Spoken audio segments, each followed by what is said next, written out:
जून 2026 में सबसे ज्यादा कार बेचने वाले 15 ब्रांड कौन बना विजेता और किसकी हालत हुई खराब? क्या सिर्फ एक महीने में पूरी ऑटो इंडस्ट्री का गेम बदल सकता है? जून 2026 ने यही करके दिखाया। कुछ कंपनियों ने शानदार वापसी की, कुछ की बिक्री तेजी से बढ़ी, तो कई बड़े नाम उम्मीद से काफी पीछे रह गए। सबसे चौंकाने वाली बात यह रही कि नंबर 1 कंपनी की बिक्री में भी बड़ा झटका देखने को मिला, जबकि एसयूवी सेगमेंट में कुछ ब्रांड लगातार अपनी पकड़ मजबूत करते रहे। आज की इस वीडियो में हम जानेंगे जून 2026 के 15 सबसे ज्यादा कार बेचने वाले ब्रांड, उनकी बिक्री, किस कंपनी ने सबसे ज्यादा बढ़त हासिल की और आने वाले महीनों में किसके पास सबसे ज्यादा मौके हैं। जीप सूची की शुरुआत जीप से होती है। ब्रांड की बिक्री अभी भी सीमित है और इसकी सबसे बड़ी वजह कम मॉडल लाइनअप और प्रीमियम कीमतें हैं। कंपास अभी भी सबसे लोकप्रिय मॉडल है, लेकिन बढ़ते मुकाबले के बीच कंपनी को नए विकल्पों की जरूरत महसूस हो रही है। विनफास्ट नई एंट्री होने के बावजूद विनफास्ट ने शुरुआती महीनों में अच्छा ध्यान खींचा है। इलेक्ट्रिक कारों पर फोकस और आकर्षक कीमतें इसकी ताकत हैं।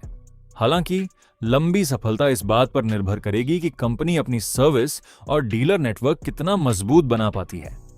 सिट्रोएन ने पिछले महीने के मुकाबले बेहतर प्रदर्शन किया। कीमतों में बदलाव और ऑफर्स का असर दिखाई दिया, लेकिन ब्रांड को अभी भी भारत में भरोसा और मजबूत नेटवर्क बनाने की जरूरत है। BYD प्रीमियम इलेक्ट्रिक कारों के सेगमेंट में BYD लगातार अपनी मौजूदगी बढ़ा रही है। लंबी रेंज और आधुनिक टेक्नोलॉजी इसकी सबसे बड़ी ताकत मानी जा रही है। रेनॉल्ट के लिए यह महीना सामान्य रहा।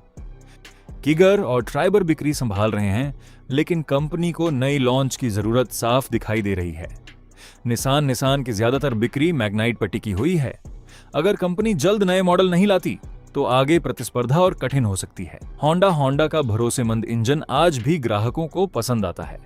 एलिवेट अच्छी बिक्री कर रही है, लेकिन एसयूवी बाजार में मुकाबला पहले से ज्यादा कठिन हो चुका है। MG मोटर ने इस महीने शानदार प्रदर्शन किया। इलेक्ट्रिक कारों और एसयूवी की मजबूत मांग ने कंपनी को आगे बढ़ने में मदद की। आने वाले महीनों में यह ब्रांड और तेजी से ऊपर जा सकता है। स्कोदा फोल्क्सवैगन ग्रुप बेहतरीन बिल्ड क्वालिटी और ड्राइविंग अनुभव के कारण इस ग्रुप की अच्छी पहचान बनी हुई है। ऑफर्स और डिस्काउंट्स का भी बिक्री पर सकारात्मक असर देखने को मिला। किया की बिक्री में कुछ गिरावट दर्ज की गई। सेल्टोस और सोनेट अभी भी लोकप्रिय हैं, लेकिन बढ़ती प्रतिस्पर्धा ने कंपनी के लिए चुनौती बढ़ा दी है। टोयोटा अब भी MPV और हाइब्रिड सेगमेंट में मजबूत है। हालांकि कुछ मॉडलों की सप्लाई सीमित रहने से बिक्री पर असर पड़ा। Hyundai के लिए जून आसान नहीं रहा। क्रेटा ने अच्छी बिक्री की, लेकिन दूसरे मॉडलों की मांग पहले जैसी नहीं रही। कंपनी को नए अपडेट्स और लॉन्च से वापसी करनी होगी। महिंद्रा लगातार एसयूवी बाजार में मजबूत होती जा रही है। स्कॉर्पियो N XUV700 और थार की लोकप्रियता ने कंपनी को शीर्ष 3 में मजबूती से बनाए रखा है। टाटा ने एसयूवी और ईवी दोनों सेगमेंट में शानदार प्रदर्शन किया। नेक्सॉन पंच और कर्व ईवी जैसी गाड़ियों की मांग ने कंपनी को मजबूत स्थिति में पहुंचाया। मारुति सुजुकी बिक्री के मामले में मारुति सुजुकी अब भी सबसे आगे है। हालांकि पिछले महीने की तुलना में गिरावट देखने को मिली, लेकिन कंपनी का विशाल नेटवर्क और कई लोकप्रिय मॉडल इसे नंबर 1 बनाए हुए हैं। जून 2026 का सबसे बड़ा संदेश साफ है।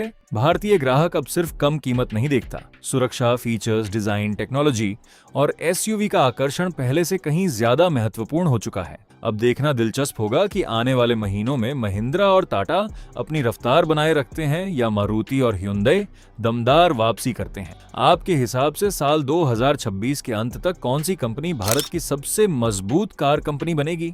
अपनी राय कमेंट में जरूर बताइए। अगर वीडियो पसंद आए तो लाइक करें, चैनल को सब्सक्राइब करें और ऐसी ही ऑटो अपडेट्स के लिए जुड़े रहें।